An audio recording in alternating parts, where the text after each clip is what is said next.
Alors, ce que voulaient absolument éviter cette fois les médecins dans la deuxième vague de l'épidémie de coronavirus, c'est que des patients non Covid ne soient pas opérés ou renoncent à se faire soigner. Car comme le montre une étude de la Fédération hospitalière de France, ça avait été le cas lors de la première vague.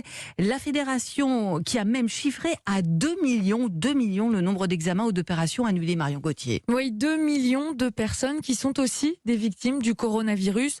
Leur opération n'était pas considérée comme urgente. Certains ont donc dû attendre en claudiquant une prothèse de la hanche. Les transplantations rénales ont chuté de 80%. Pire encore, les diagnostics du cancer qui ont tardé. Le nombre de coloscopies s'est effondré de près de 90% entre le mois de mars et celui de mai. Alors cela représente des pertes de chance considérables pour les patients, s'inquiète Frédéric Valtou.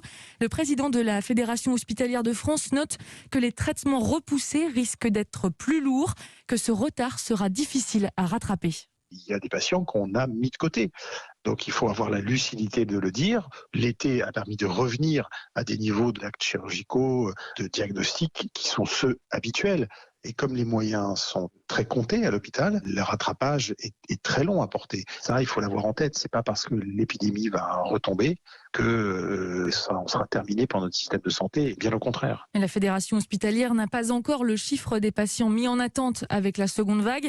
Il devrait être moins élevé parce que les déprogrammations se sont faites plus localement, mais il va forcément augmenter. Cette étude, ajoute Frédéric Valtou, c'est aussi l'occasion de pointer les failles du système hospitalier. Merci beaucoup, Marion Gauthier.